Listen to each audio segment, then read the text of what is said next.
Hey guys, and welcome back to another episode of Everquest Old School. And on this episode, we are over in Unrest, and we are hunting with my Cleric, who is pretty close to being level 20. He's just about 2/3 of the way through his last bubble, or 2/3 of the way that he needs left to get through his last bubble, I should say. And I do apologize for ending the video so abruptly on the last episode. Basically, they pulled or got. I think we kind of got trained a little bit, but in essence, we pulled 6 ghouls, which was pretty hairy there for a while. Not only was the tank taking a lot of damage, but the enchanter was having a little difficulty mezzing them all because, you know, some of them were really high level. They were resisting her mez, and she just had a difficult time keeping up with it, as well as the tank had a difficult time, actually taking the hits. He was getting hit hard, and I did want to, actually record it, but my computer at that very moment decided to do a backup of the hard drive, which caused me to lag out greatly. So it was just the wrong timing on a lot of different things.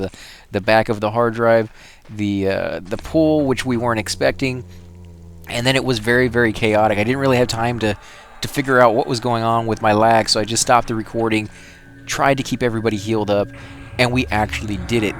Unfortunately, as soon as we were done with that, a huge train came through the zone, wiped out like 3 of our guys, wiped out like 4 groups in the zone. That's how big the train was. Pretty much everybody in the zone got wiped. I managed to survive, and I think a couple other guys in our group managed to survive, mainly by pure luck, by dumb luck. We just happened to be standing far enough away from the train when it came in. It killed our guys in the group so quickly that nobody had time to get any spells off on the creatures. And as soon as it killed those guys, it ran to the entrance where whoever it was chasing obviously had gone. And because of that, we didn't get aggro. And we had time to either invis up, which is what I did. I invised versus undead, so that we could, sit in the room and be perfectly fine, or we can go to the entrance. And then some of them gated out just to be safe.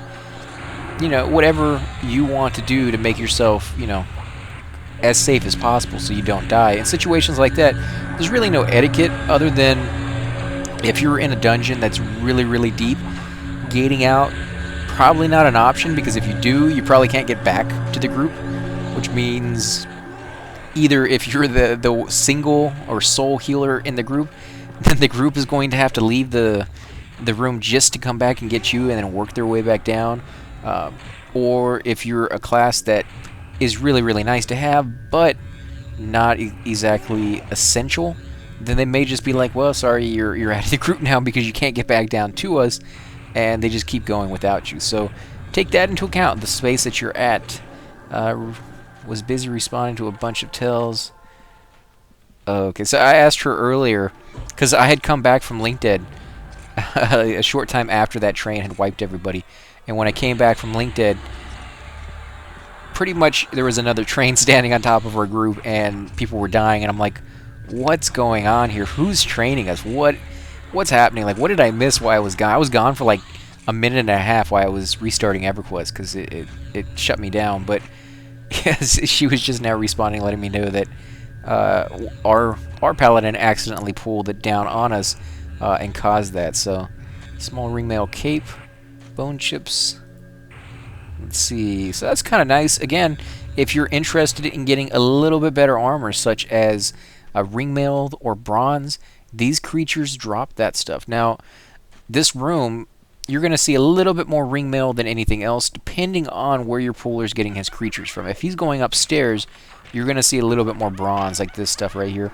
And I've gotten this stuff from the zone, but I've also gotten it as a gift from another player, and I actually filmed that episode, so if you guys want to go back and see that, you can see that people just give out stuff. He actually had it on his paladin that was in this zone, but it was a character that he had gotten up to a certain point. Like I've mentioned in the past, you get up to a certain point and then you decide that, it's a nice class, but it's not exactly for me, or I enjoy this one more. And because it takes so long to level up, you kind of have to concentrate on one or the other. You can't really do both at the same time, or at least most people don't want to do both at the same time. For me, I don't mind because it allows me to go to different zones for my videos. It also allows me to go to different groups. Like if a zone's not very busy, I can go to a whole nother zone, get in a group there. Yeah, I'm playing a different character, and I could go over there with the same guy if I really wanted to. But I like to change things up every once in a while. Not a lot of people are like that. They like to pick one class and play that one all the way to max level.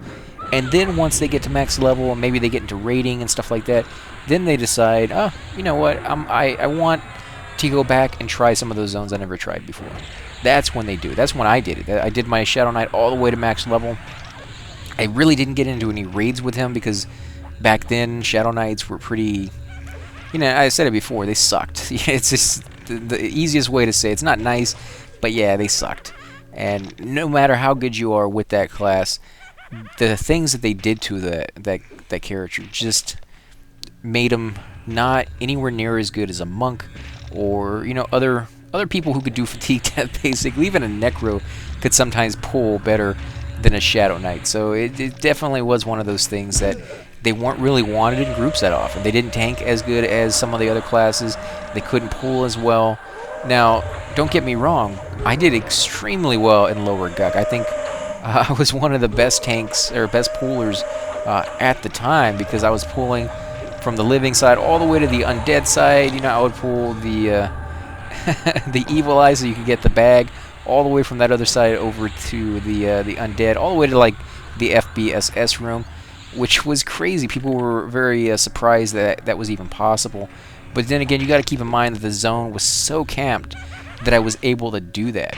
But again, not camped enough that the rooms along the path wouldn't have groups in them and get trained from my pool. So it was one of those things that you had to have the right combination, the right mix of not only you know, the zone being camped enough but not too much, as well as the right mix of people in your group to make that pull worthwhile. Because, you know, I could pull those creatures, but if it took us so long to kill them, then all the spawns along the way would have repopped, and I would have gotten, you know, 10, 15, 20 pull or creatures at one time, which actually sometimes happens. Sometimes your timing would be off by just, you know, 10 or 15 seconds, and you would pull all those creatures, and then you would have to use fatigue death and reset it, and then go back, clear the path, and once you were done with that, go back and pull some more. But you had to have the killing power, and if you didn't have that, you just didn't have any time to go off, explore, and get weird and new mobs that were really, really far away. I mean, at some point, like I said before,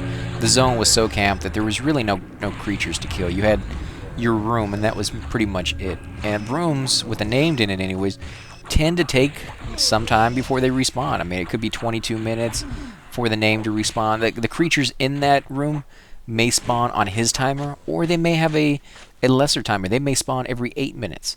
And so, yeah, you kind of have to work that out, because, you know, you're going to be able to kill those creatures, and then you have to wait for the named or the placeholder, and it's usually the placeholder.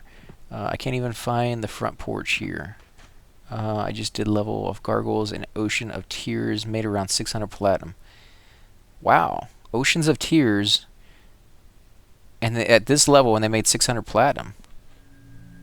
Huh, I think we might try that with our Necromancer.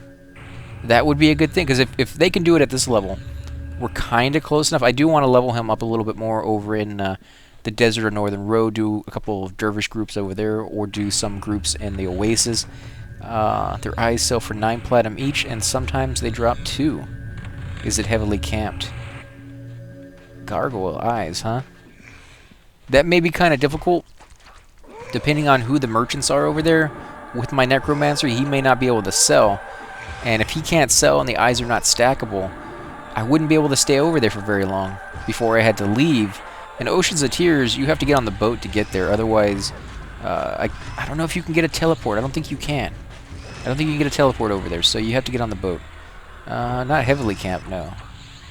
But yeah, I wouldn't be able to hold very much if I can't sell it. And I wouldn't be able to make, you know, 600 platinum like he did. But he got an entire level. And depending on how fast he was leveling, that could be a long time he spent over there. He could have spent a week over there leveling one level. Oh, sorry guys. If you heard that, it was my Xbox 360 controller deciding to fall down off my little pedestal. I hit it, so I apologize for that. I usually keep it right next to my computer because I will play games occasionally when I do our Let's Plays that can use a remote. If you guys have watched my Hand of Fate series, I use an Xbox 360 controller for that. It's actually a pretty cool game. It's one of those almost like a card game slash Dungeons and Dragons old style table game mixed in with a little bit of action where you can actually take control of your guy in like a third person view and go off and kill skeletons or creatures or whatever. It's kind of a cool game. But yeah, I don't really use the remote too much, but I always have it right there next to me just in case.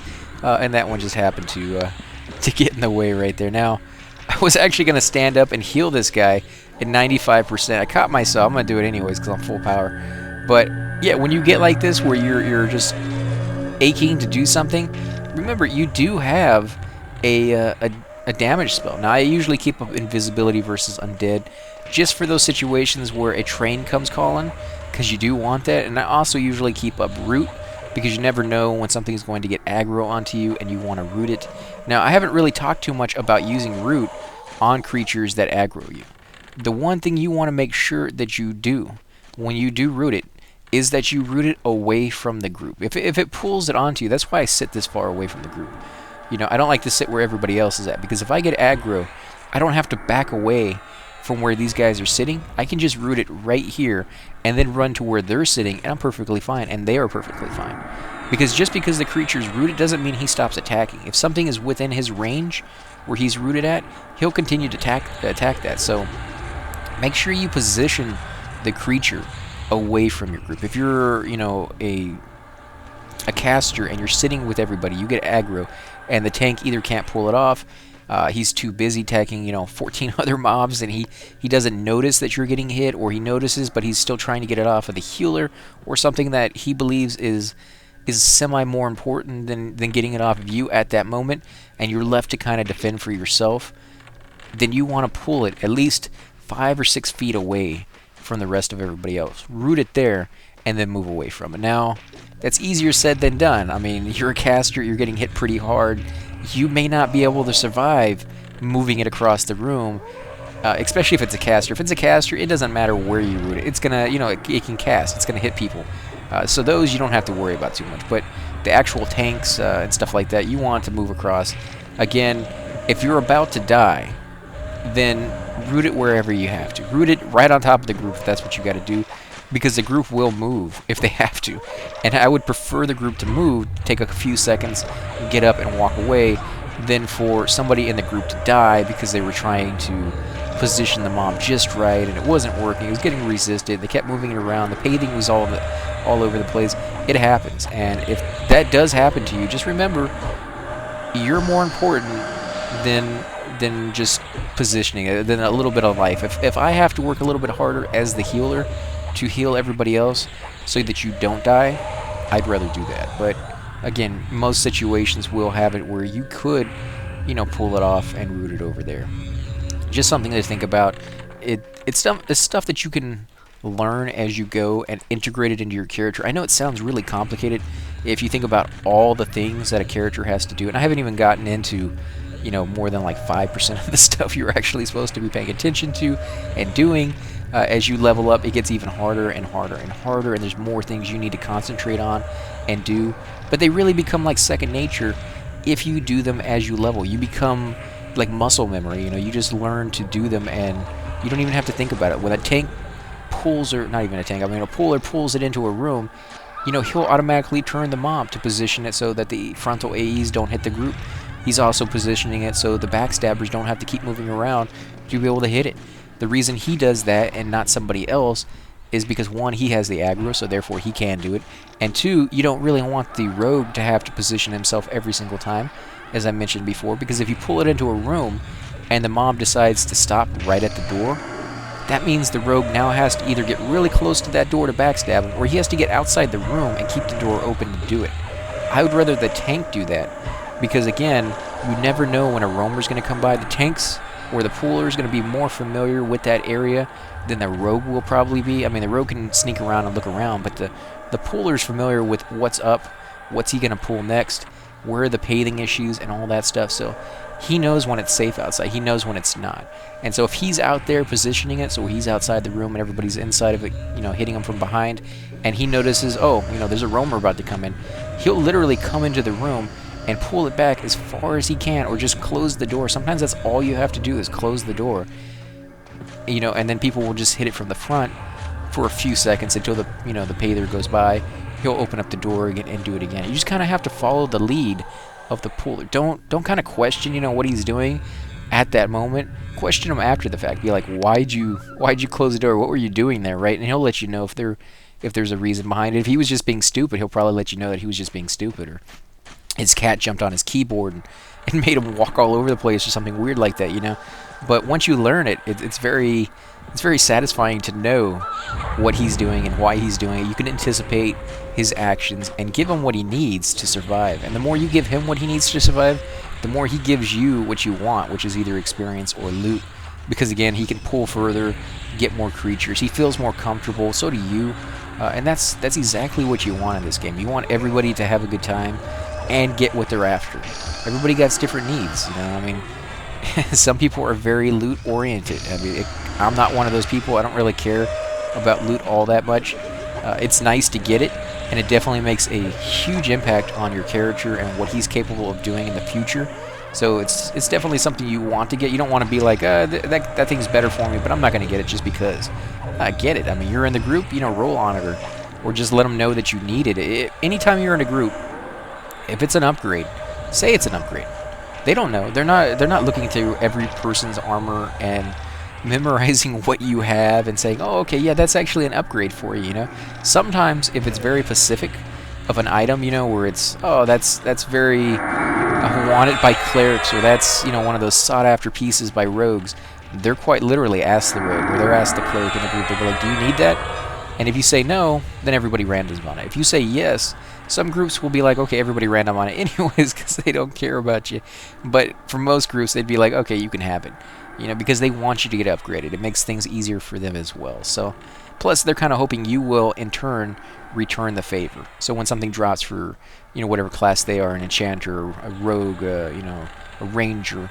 Although I don't really, now that I'm thinking about it, I don't really remember that many items dropping for rangers. They're kind of a left-out class. They have all that experience penalty. They get made fun of all the time. They're killed on raids as sacrificial lambs and as good luck charms and things of that sort.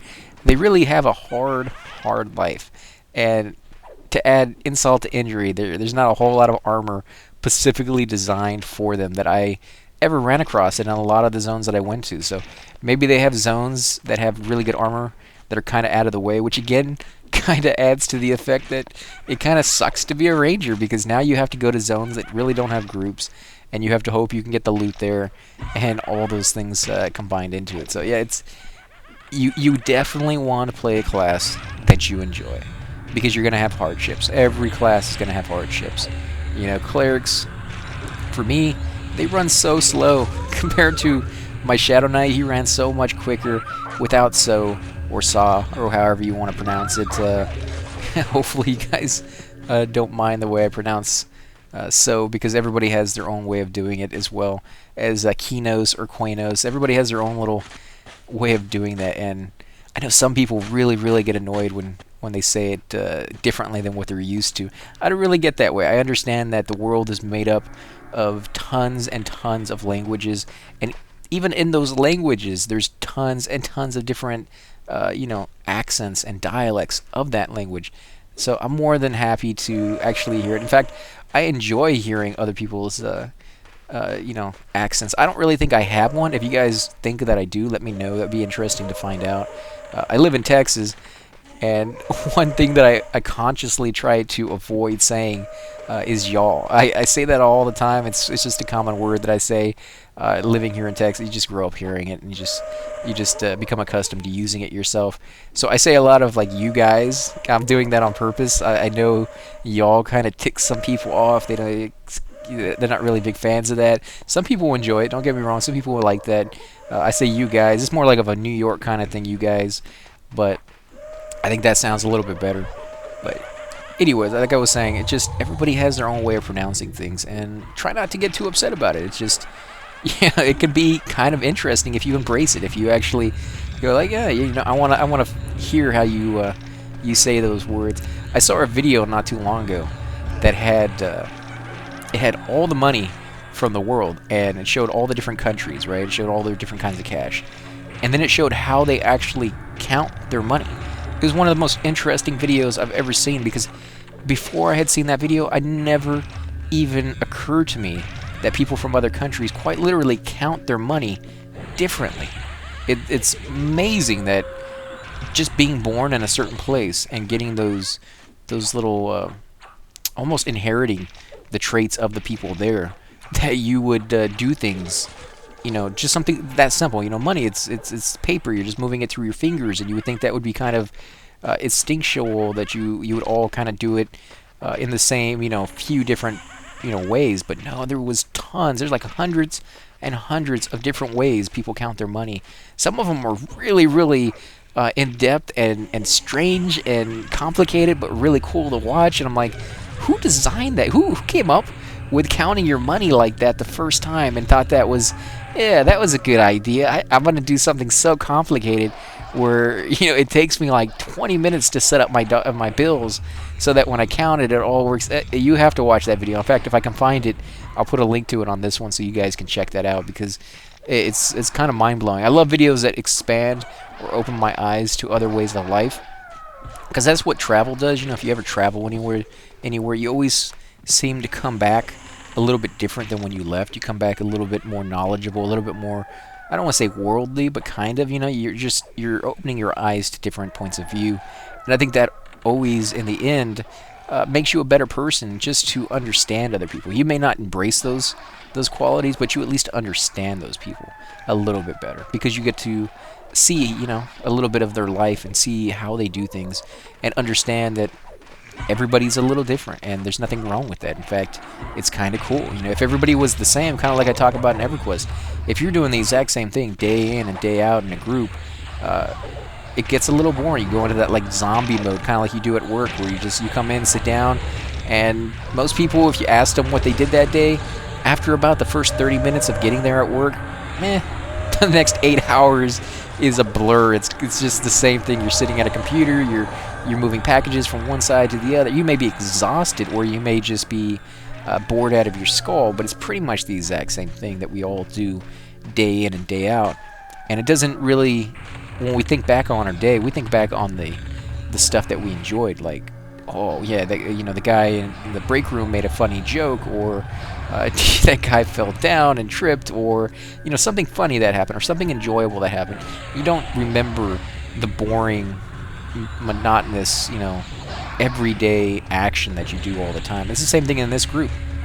If you're in a group and you're doing the same thing, pool after pool after pool, and you don't have anything going on in the way of conversation or anything exciting that's random, like a train, or more people coming into your group and getting new people and trying out new combinations of your spells, or something to make it different, you're not probably going to remember that too well. It's gonna be blended in, and you're gonna be like, yeah, I was there for 4 hours, and you remember just a few pieces here and there that really stood out, and the rest just kind of gets blurred over. So it's basically the same thing, like I said, in the game as it is in real life. They do kind of match each other quite well, and you do kind of have to use the same, common sense, or the same thinking as you would in real life when you're dealing with people from other countries. Some of these people who are playing with me, they may not speak English. That might be why they're not talking. And the fact that they can still play with you without understanding the same language just goes to show you the extent of what this game, the bridges and the connections it makes. Because again, it's one of those things where you don't have to read English to play this game. It helps, obviously, because it's in English. But as long as you understand what the spell icons look like, and then go online and find out whatever the translation is in your language about what that spell does, you can play this game just fine. You may run into issues with going into raids, because raids are very complicated for the most part, especially if you're going there for the first time. There's a lot of information that the guild leaders or guild officers or whoever's in charge of making sure people do what they're supposed to be doing, there's a lot of information that they're going to pass down to people during those raids, like, stop, Come over here and just sitting down in this corner. Make sure you hug the wall. Nobody cast AoEs. No mezzing, no rooting, whatever the case is for that specific spot. They're going to have instructions. You don't speak the language, you may run into some issues, but usually you will be able to find a guild that speaks the same language. I've seen tons and tons of guilds that are either French or German or Spanish. That's the languages they're speaking in. They even bring in other players who don't speak those languages primarily, but can still kind of understand it, and vice versa. English guilds, they're not primarily English. They just happen to all speak the same language. We'll bring in other people who kind of can understand English and play with them. They understand their handicap, which for me is not really a handicap. I think it's amazing when people speak more than one language, because I've always found that to be quite impressive. I don't speak more than one language. I speak bad English, basically. But yeah, it's pretty cool when they do, and I have nothing but respect for people who try to play a game that's not primarily their main language. I think that's a great way to pick up another language, is to play with other people. Because as I said back in the day, when I first started this game, I didn't know how to type. I used, my index fingers on each hand, and I would look at the keyboard and be like, okay, where's the K button, where's the M button, and stuff like that. I didn't know where anything was. Of course, I was only about 14, 15 when I first started, and computers at that time were not like an everyday thing. We had computer lab in our junior high at the time. It was one class that you took for, I think it was like 4 weeks or 6 weeks or something like that, just once, and then you were done with it. And it was just most kids nowadays would find it to be almost unbearable. It was, here's a computer, this is a monitor, this is what we call a keyboard, you push the keys down, and this is what happens. You can insert a disk in here, and you can copy stuff to it.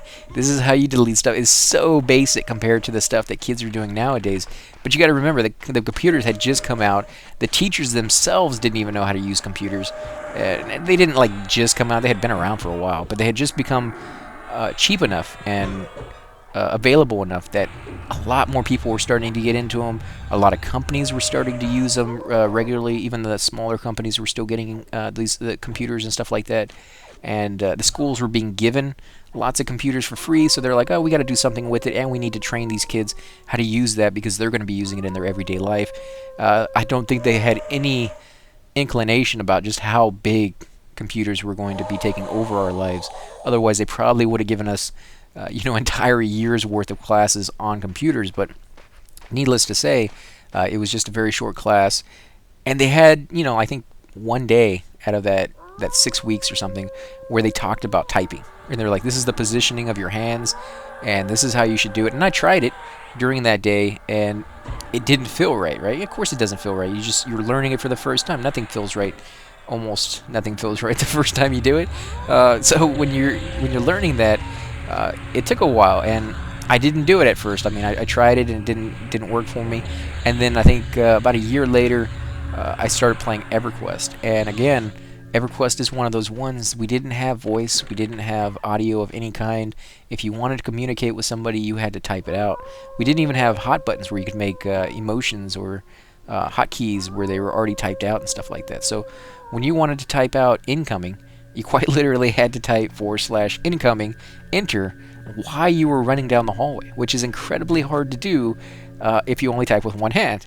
You can type, you can hit like numlocks for me turns on auto run, and so I would turn on auto run, and I would be /G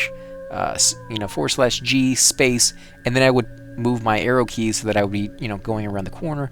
Then I would type incoming, hit enter, go around another corner, and that would be like 2-3 seconds before I entered the room. I would have to do that every single time, and doing it with one finger at a time was just, it just didn't work out very well.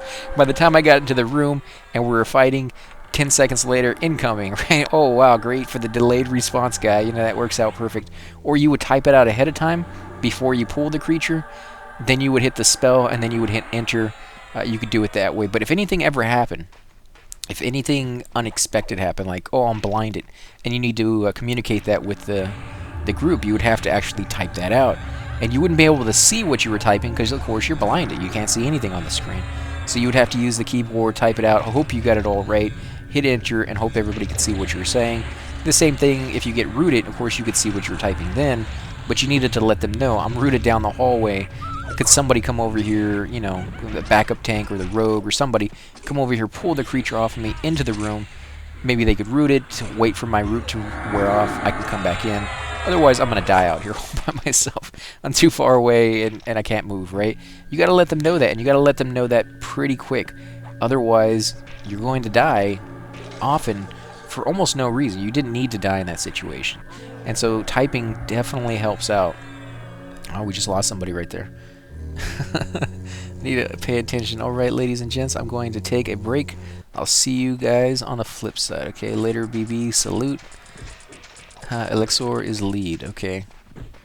When in doubt, take your mom south. Any reses from a train. No reason to endanger people who aren't even on the way to the zone line. Trained a pit bull and quote. So these people were laughing about it. You know, it kind of sounds like maybe he's complaining, pit bull, and because he is complaining, people are giving him a hard time about it. Basically, they're saying, "Yeah, you want to complain about it? We'll train you."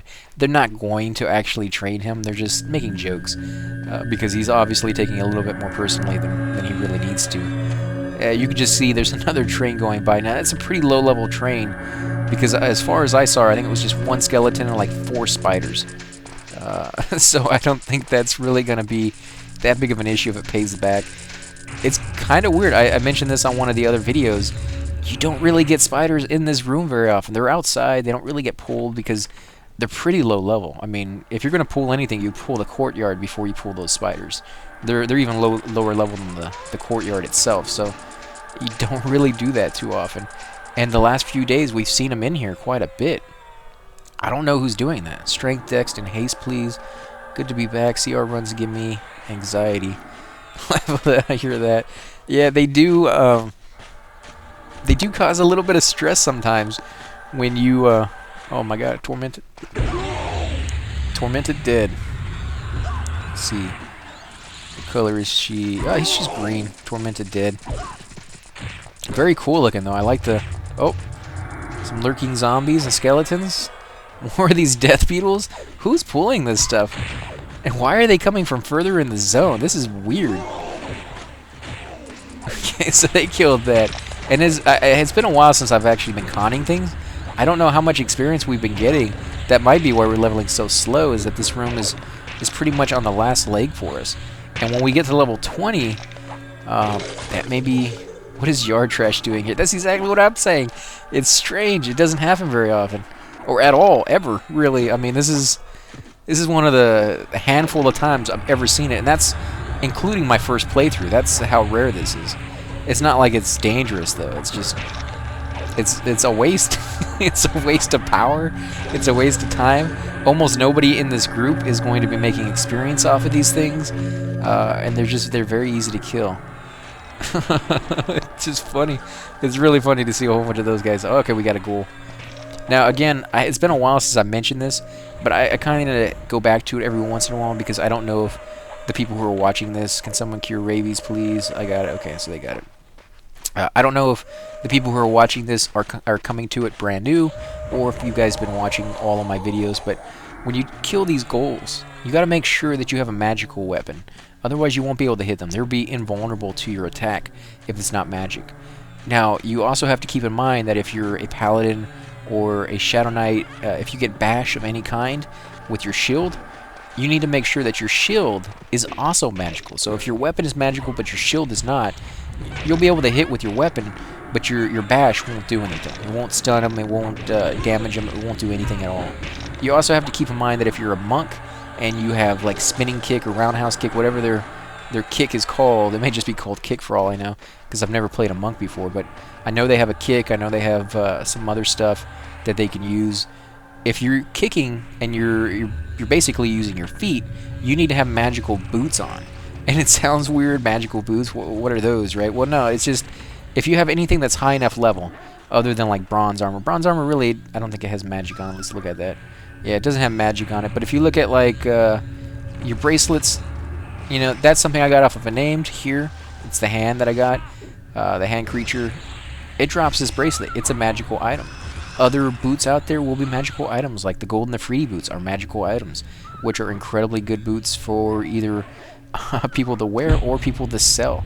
It has 9 intelligence, 9 wisdom on it, and a few other stats. I think it has AC as well, but mainly people want it for that 9 whatever, the 9 wisdom or the 9 intelligence, depending on what class they're playing. If they're playing a necromancer, they want the intelligence. If they're playing cleric, they want the wisdom. That's why it's very valuable, because almost every class in the game wants it. Shadow Knights, they want it because it adds both intelligence and AC, which is amazing for a tank, as well as paladins, obviously, for the wisdom and the AC. So it really comes in handy. It's one of those groups and rooms that I remember camping not too long. I think we went there as a guild, just one group of us at a guild, to go over there and get everybody boots, because I think there was like 4 of us who needed one. The other ones wanted to get one for their alts that they were starting or that they actually already had. And so the 4 of us got ours first, because those were our mains. And usually if you're in a group like that with the guild and everybody's friendly and not too greedy, you get the loot to your mains first before you give it to any alts. Just because, the more outfitted your guild is, the more stuff your guild is able to do in the future. And so we went over there, and I think it was just one night we spent, getting all of our boots. And I went back a couple more times, I think, for friends as well. Want to sell platinum necklace or sapphire. It's pretty nice. 55 hit points, 55 mana. As I was mentioning on, I think it was my Necro that I was talking about it on, as far as power leveling goes, or just outfitting your character as a tweak, which is basically giving a low-level character really good armor. Prepare yourself for a Darkborn skeleton. Now, the reason you can do that is, one, this doesn't have a level requirement. So you can make this, because this is jewelry that can be made, you can make that jewelry and give it to a level 1. In fact, you can get a level 1 completely outfitted with what a level 60 is wearing, because they don't have level requirements in this game. They initiated that later on with further expansions and with Everquest 2, because they didn't want you to be able to tweak your guy out in like state-of-the-art gear at level 1. They thought that was kind of ridiculous. I understand their point of view, and I understand people who believe that way. I also think that if you're capable of getting the items, you should be able to wear them. You got the item, you earned it. It's not like if in real life I went out and I bought myself, a bulletproof vest and all this gear that really made my guy, or made me outfitted so that I would be a little bit more protected than I normally was in some kind of weird disaster scenario, whatever the case is. I could give that to a kid, my son, or, well, I don't have a son, but if I had one, I could give it to him, or to my niece or my nephew. I can just give it to them. They don't need to be a certain age to wear bulletproof armor. Hopefully they never have to.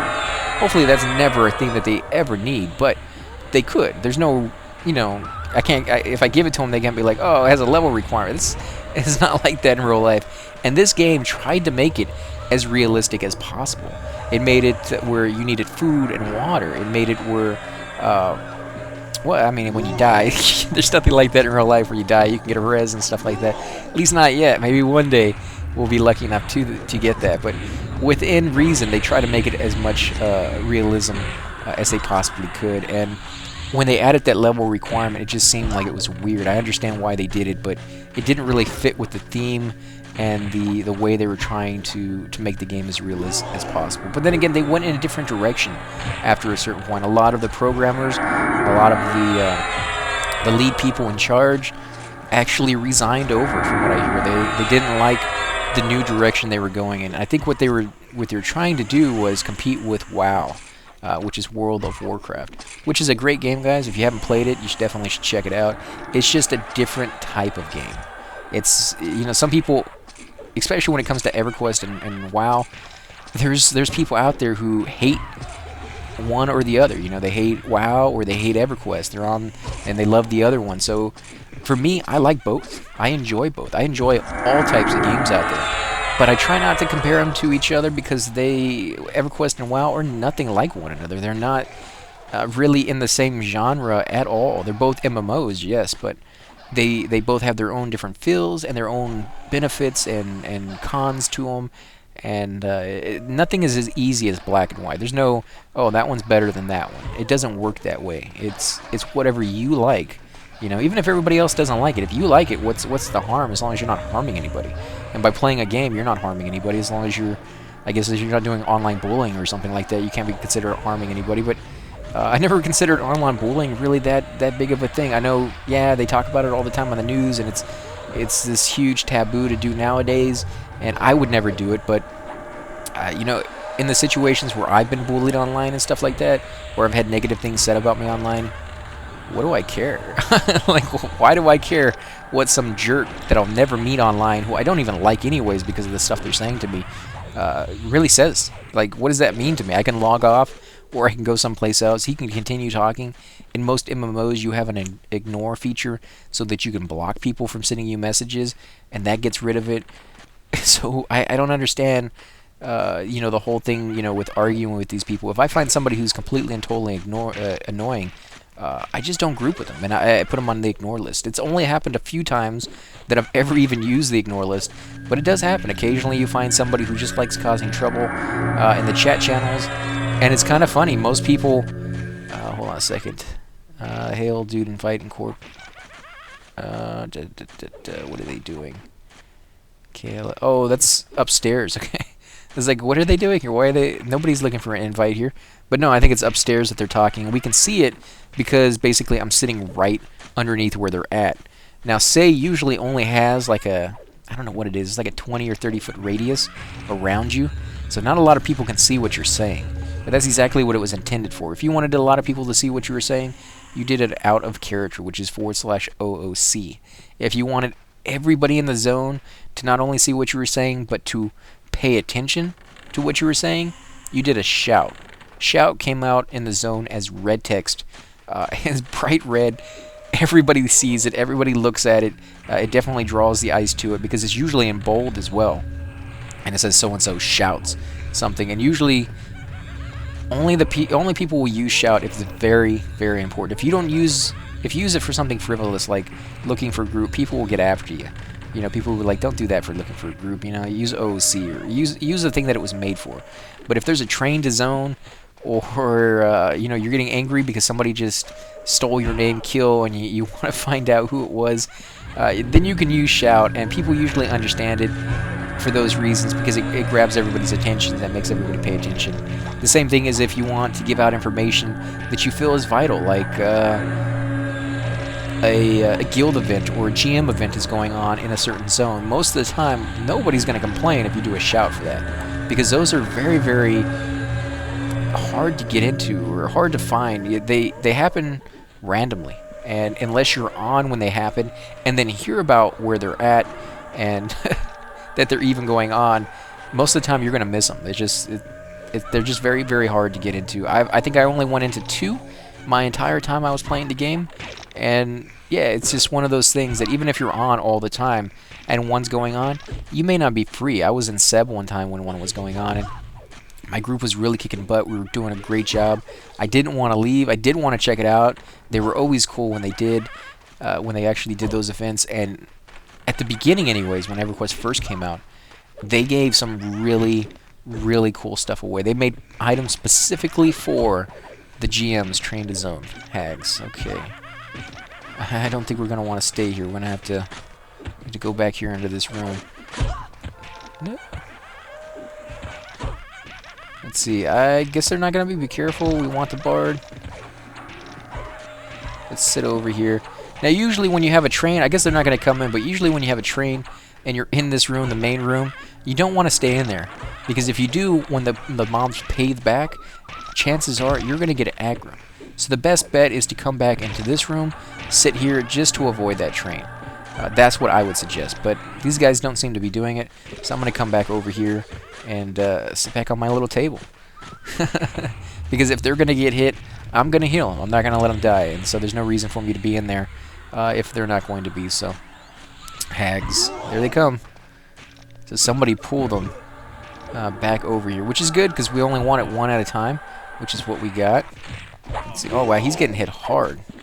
Let's go ahead and heal him up real quick. Wow, he's usually pretty good as a tank. Let's see, what level are these things? In fact, oh wait, I need to go one more time. I need a con at the, what is it? It's blue. Oh, okay, so he must be pretty low to be getting hit that hard. But again, these guys are kind of afraid of hags, and they're blue to me, so it may be time pretty soon here to leave. I didn't want to get to level 21, because somebody told me that was the level you wanted to leave this room. I think it was ZK who said that, but I might be able to get into the next room at 20. I don't know. We'll have to see. Usually I just do an OOC when I first join or first get into the zone. You know, level 19 cleric looking for group. In fact, I made a hot button right here, and all I do is come in here every so often when I level and change the number. You can just click in there with the text, backspace it, put it in, and then hit accept. It's kind of nice to be able to do that. That way you don't have to type it out all the time, because almost every single time you join a group, you're going to be, or trying to, you know, join a group, you're going to be shouting out or doing OOC, you know, so and so looking for a group, and they're going to want to know what level you are. And if you're going to make a hot button, you might as well, I didn't do it on mine, but you might as well put what race you are as well, because there may be situations in later zones where your race will play a part. In Elvish, you speak Elven, right? Yes, so that's one thing I haven't gotten into on our videos yet. Your class, or not your class, your race speaks that language of whatever the race is. So if you're an elf, you speak Elvish. If you're an orc, you speak Orcish. If you're a dark elf, you speak, I forgot what the language is called for theirs, but you speak the different languages. You can actually come in here and change what language you're speaking, and only the people who understand that language will understand what you're saying. The rest of them will see gibberish. It will look like the letters were jumbled up like on Scrabble or something like that. You won't be able to understand them. But the more you talk in group with that language, the more your character actually begins to understand that language. And you'll actually start to see letters pop in there and be like, oh, you know, that's a 3-letter word and it starts with A and ends with D, so it might be and. You know, you can actually start to make out some words. And before long, you're full-blown speaking that language yourself. And so they used to have it, and I'm sure they do still now, where you will pay somebody or get a friend who speaks that language, or get an alt that you know, speaks that language, get into a group with them, make a hot button that just, you know, has a whole bunch of text on it. It doesn't matter what you say. It could just be, you know, Mary had a little lamb over and over and over again. And then you just spam that button while you're in a group, and they spam their button while you're in the group, and you're both teaching each other different languages. That's pretty much the only way you can learn those languages. It's not like I said, they're trying to go for the realism in this game. It's not like other games where you can buy a book that's, you know, from the linguist that gives you the primer for that language or something like that, or you find it someplace and automatically know the language just overnight. No, this is something you had to actually sit there and do, and I remember it taking quite a long time. It wasn't something that was very quick. It was like I think it was like 4 hours you had to do it. Maybe we were doing it slow. Maybe we were just doing it in a group, but yeah, I think it was pretty long that you had to do it. And some of the languages are really, really hard to learn. And I think there was a few of them that actually required you doing a quest to learn. But once somebody learned those languages in that quest, they could then teach that language to other players that didn't have to do the quest, which made that almost worth it in its own right, because now you could make money off of it. You did the hard work. You learned the quest and the language and did all the quests and all the hard bits and everything else. Now you can train everybody else in your guild or your group or your friends or whatever the case is, who then can go off and train other people. But when the game first came out, that was kept really tight. I mean, they didn't train everybody in the language because they wanted to keep that very close to the vest, and they didn't want to train everybody in the guild.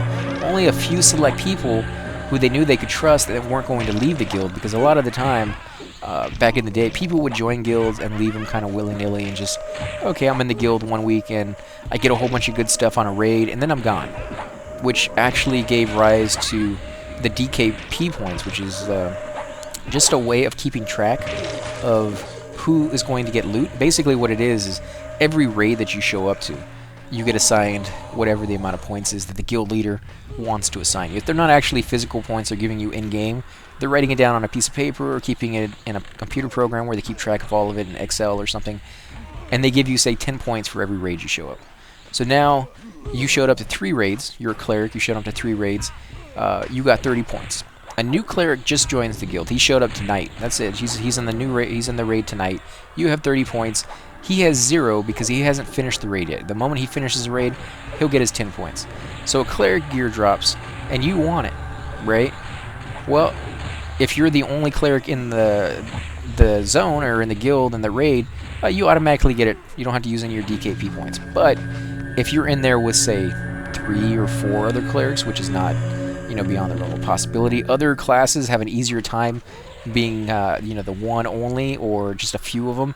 Clerics, on the other hand, seem to be wanted quite a bit on raids, and so usually you have at least 2 other ones to compete with, at least 3, usually total in a raid, sometimes 4, but usually at least 3. And so you'll have others to compete with, and so you'll have to outbid the other guy.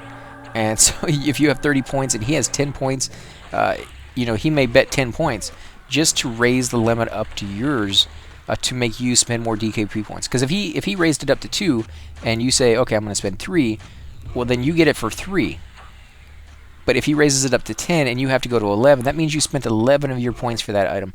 That means now you have fewer points to spend on the next item. So it's kind of one of those things where, yeah, you're part of the same guild, but you are competing over the items. Some guilds don't do that at all. Some guilds do it in ways that some people feel are unfair. This seems to be the most common practice in some of the lower guilds with the DKP points, and higher guilds that are more serious about raiding. Oh, there we go, guys, level 20. Sweet. Nice. Holy crap, we got level 20. Now we'll have to see how much experience we're getting out of the next few creatures. But yeah, the more serious raiders seem to do it, and it's not really as fair to some people, but for me it kind of makes sense. What they do is when the item drops, they give it to the one person they feel can use it the most. So if a tank item drops, they're going to give it to their main tank, even if he has gotten every piece of armor that has dropped that night, or every piece of armor that for tanks that have dropped the last 2 months in a row. And now he's an uber tank, and he's replacing pieces that are just slightly less than what he has. They want that guy to be the most outfitted tank you can possibly have, because he's the one who's taking the big hits. If he can't tank the creature, it doesn't matter if you have the DPS. So they will give certain classes, certain people, preferential treatment almost to outfit them. But again, it's not that they're like, oh, okay, we're giving it to you because we like you more. They're giving it to him because, 1, he shows up to all the raids, and 2, he has to have it if you want to go to harder and harder raid zones. And so if you're very serious about raiding, that seems to be the route they go in. And for me, it makes sense. It does make sense to me, but I know a lot of people out there don't like that, because you may be in a guild and you're not the main tank. You may be a 3rd or 4th, rung tank, and you go on raids for 2-3 months in a row and you get no loot the entire time. And for some people, loot is very important. For me, it's not. I enjoy the experience of going to raids. I enjoy the experience of hanging out with the guild, because in guild nowadays, especially, you will have voice chat. And it's hilarious when bad things happen. Pools don't really work out the way they want them to do, or people are doing things that they're not supposed to, or even when everything's working out perfectly. People get really wacky after a few hours in a zone killing creatures, and especially if they're very familiar with each other. It's just a great time, and so that's what I go for. I go for the enjoyment, not so much the loot. If I get loot, that's perfect. If I can make my character better, if I can learn something and become better as a healer in general, that's even more perfect. But I don't go in expecting that, because I think if you go in expecting that, you're probably going to be disappointed. There's raids out there that you will go into, and there's always a chance that your class stuff might drop if you're going to the right raid zones. You may do the entire zone and nothing for your class drops, and you're like, what the crap, right? That you're supposed to get an item there and you just don't. Well, now you're disappointed. Whereas if you had gone in expecting that you're just going to have a good time with your raid or with your guild people, you're not disappointed. If you get something, you're ecstatic. Oh, great, I got something great. That's cool. And I got a new piece of armor I can show off and do this and this. Maybe I get an extra heal spell out of it because I have more power, or whatever the case is. That's the way to do it, I think. It's not to lower your expectations, just to understand that you're not always going to get what you want. You're not always going to get that stuff. So Hold on a second. Perhaps yourself for a ghoul. Okay, so I guess we're still hearing from the upstairs room. 17 Cleric looking for group. He could join us. I don't know if he will. I think we still have a shaman with us. Is he over here? No, I don't think the shaman is here anymore. We have a bard, I think, and a necro, obviously, and the Alux from my guild is here. She's a enchanter. 3 guildies incoming. Leave and rejoin. That's again the room above us. They usually don't talk in say. Most people don't ever use say to talk because again it's open. Everybody can hear you say it, and most people tend to be somewhat private about what they're saying. They're not doing it to be mean. What they're doing it is to, you know, limit what everybody else can see because it is kind of annoying to see text on the screen and be kind of confused it for a while. Like, who's saying that? I don't need to be hearing your conversation all the time. Every once in a while is fine, but not all the time. And so people will talk in a group. But again, if they're reforming and they're you know, disbanding and stuff, there's really no way to communicate to everybody at the same time other than to use say, you know, without using OOC, and then you're talking to the whole zone and nobody has any clue who you're talking to because only 4 or 5 players in the zone will understand that, you know, that's what you meant, and you're just confusing everybody. So yeah, people tend to be a little bit more private. But I think we're going to go ahead and end the episode here, guys. I think that's a pretty high note to end it on, the fact that we got to level 20. Now, I'm not going to leave the zone just yet. I'll do a whole nother video because I do want to build up a little bit of experience just in case. Now, because I'm level 20, if I left right now and I went back to town and I decided, oh, you know, level 20 is a good level to leave and go to another zone or something like that, or go to another group, and then I get up there and I die, I'll lose my level. And I don't want that to happen. So you always want to build up a little bit of a buffer zone with the group that you have. Again, guys, if you do enjoy these videos, please take a moment, hit the like button, subscribe. Definitely helps grow my channel, and I greatly appreciate it. Also, if you have any comments, any tips and tricks and things of that sort, make sure to leave those down below. I always love hearing back from you guys on what you guys want to see in the future. And as always, guys, thanks for watching. I'll catch you next time.